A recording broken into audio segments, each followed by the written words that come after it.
Shalom,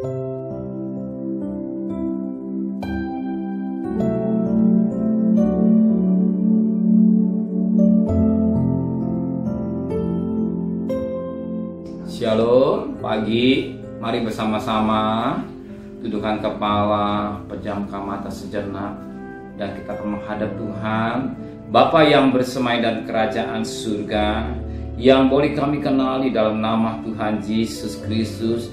Terima kasih Bapa buat pemeliharaan yang Kau berikan dalam hidup kami, dan kami merasakan bagaikan umat Israel berada di Goshen dalam lindungan Tuhan. Tulah berdatang, tetapi Tuhan terpelihara bangsa Israel. Demikian juga kami merasakan kebaikan yang Kau berikan hidup kami. Dan maka sebelum kami mengadakan akses lain, kami mengutamakan Engkau di atas segala-galanya. Mengadakan mesbah keluarga, mesbah pribadi, dan kami juga boleh naikkan doa syafaat kepada Tuhan, dan kami juga boleh naikkan doa pujian dan penyembahan. Dari istimewa kami juga berindu untuk mendengarkan renungan firman-Mu.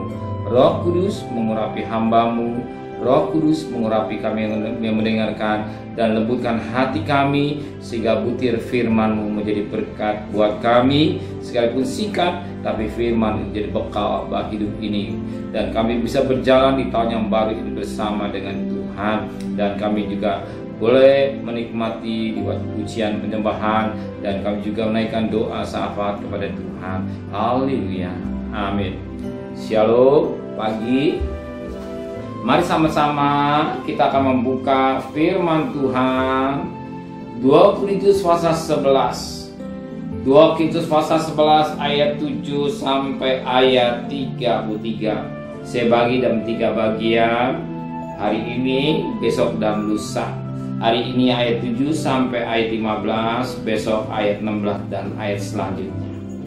Paulus tidak mementingkan diri. Apakah aku berbuat salah jika aku merendahkan diri untuk meninggikan kamu? Karena aku memberitakan Injil Allah kepada kamu dengan cuma-cuma. Jemaat-jemaat lain telah kurampok dengan menerima tunjangan dari mereka, supaya aku dapat melayani kamu. Dan ketika aku dalam kekurangan di tengah-tengah kamu, aku tidak menyusahkan seorang pun, sebab apa yang kurang padaku dicukupkan oleh saudara-saudara yang datang dari Makedonia. Dalam segala hal aku menjaga diriku supaya jangan menjadi beban bagi kamu, dan aku akan tetap berbuat demikian. Demi kebenaran Kristus di dalam diriku, aku tegaskan bahwa kemegahanku itu tidak akan dirintangi oleh siapapun di daerah-daerah Akhaya. Mengapa tidak? Apakah karena aku tidak mengasihi kamu? Allah mengetahuinya. Tapi apa yang kulakukan akan tetap kulakukan untuk mencegah mereka yang mencari kesempatan guna menyatakan bahwa mereka sama dengan kami dalam hal yang dapat dimegahkan. Sebab orang-orang itu adalah rasul-rasul palsu, pekerja-pekerja curang yang menyamar sebagai rasul-rasul Kristus. Hal itu tidak usah mengherankan, sebab iblis pun menyamar sebagai malaikat terang. Jadi bukanlah suatu hal yang ganjil jika pelayan-pelayannya menyamar sebagai pelayan kebenaran. Sesudah mereka akan setimpal dengan perbuatan mereka. Ayat 16 besok. Nah, kita perhatikan bagaimana pelayanan Paulus kepada jemaat-jemaat. Bagaimana pelayan Paulus pada jemaat-jemaat. Dia sebagai gembala, dan dia sebagai penginjil, sebagai guru dan rasul. Dan kita lihat bagaimana dia hidup tidak menyusahkan orang. Dimana kita lihat, nah dikatakan pada ayat ke-9, ketika aku dalam kekurangan, di tengah-tengah kamu aku tidak menyusahkan seorang pun. Sebab apa yang kurang padaku dicukupkan oleh saudara-saudara yang datang dari Makedonia. Dalam segala hal aku menjaga diriku supaya jangan menjadi beban bagi kamu. Dan aku akan tetap berbuat demikian. Dan firman Allah berkata, orang yang menabur yang berhak menuai. Artinya kalau dia menabur benih, dia juga berhak menerima berkat-berkat ilah, berkat-berkat rohani. Berkat-berkat rohani Ternyata Paulus tidak demikian. Paulus melayani dengan hati yang sungguh-sungguh. Paulus melayani dengan tanpa motivasi yang tidak baik. Tidak ada udang di balik batu. Dan dikatakan dalam firman, aku dalam kekurangan di tengah-tengah kamu. Aku tidak menyusahkan seorang pun. Lihat, dia tidak mau menyusahkan sidang jemaat. Dia tidak mau jadi beban, dia tidak mau jadi batu sandungan. Tetapi yang sangat menarik, di dalam kekurangan, apa yang terjadi? Saudara-saudara yang dari Makedonia mencukupi. Kita berpikir jemaat Makedonia jemaat yang kaya. Tidak. Justru jemaat Makedonia bukan jemaat yang kaya. Justru kata firman Allah, dikatakan 2 Korintus pasal 8 ayat yang pertama dan ayat yang kedua. Saudara, kami hendak memberitahukan kepada kamu tentang kasih karunia yang dianugerahkan kepada jemaat-jemaat di Makedonia.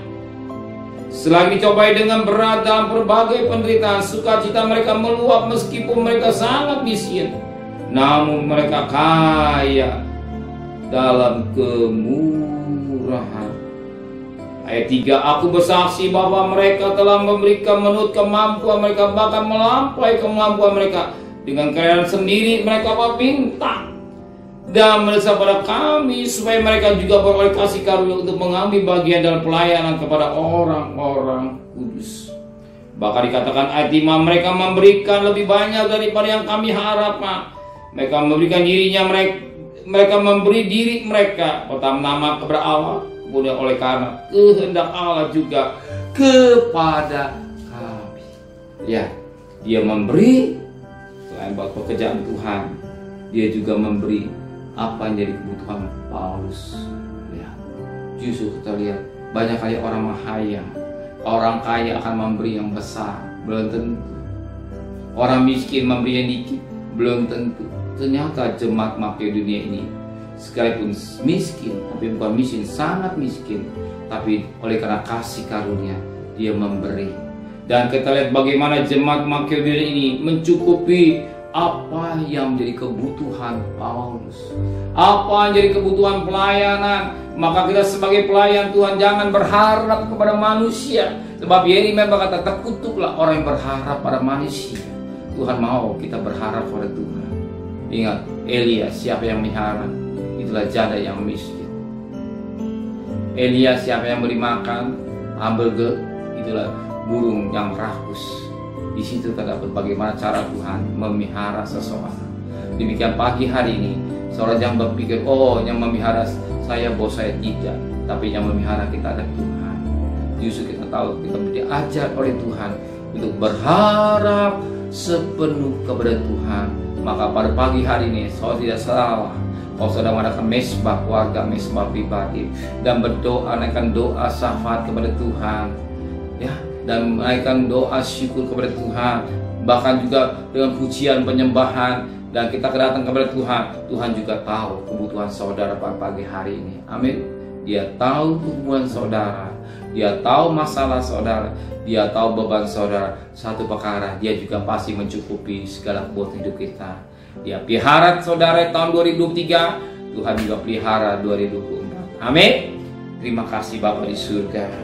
Engkau mengingatkan kami bagaimana pelayanan Paulus.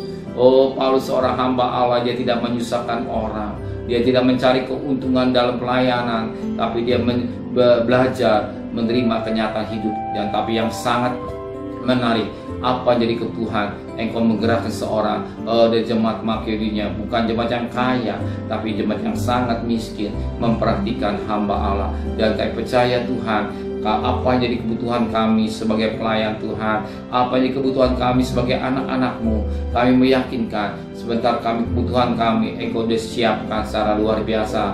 Kalau kami berdagang, Tuhan akan memberkati. Kalau kami bekerja, Tuhan juga memberkati buat tangan kami dan anak-anak kami yang kuliah sekolah. Engkau cukupkan. Terima kasih Bapa. Kembalikan besok pagi tubuh yang sehat dengan tidak kurang satu apapun juga. Berkati Bapak Presiden, Wakil Presiden, para Menteri, para Gubernur, para Bupati, para Wali Kota, para Camat, para Lurah, para RW, para LT, para medis, para lamara TNI, para Polri, bahkan mereka yang bekerja dan berjuang di garis depan, Kau tetap memelihara mereka semua. Hikmat-Mu Kau berikan mereka takut kepada Tuhan, dan suasana tahun politik tetap Tuhan pelihara bangsa kami Indonesia. Saudara kekasih, terimalah berkat nikmat dari Allah Bapa, cinta kasih sayang dari Tuhan Yesus Kristus, dan berkat Roh Kudus-Nya dari saudara mulai hari ini sampai Maranatha Tuhan Yesus datang. Yang cinta Dia katakan amin. Tuhan memberkatinya.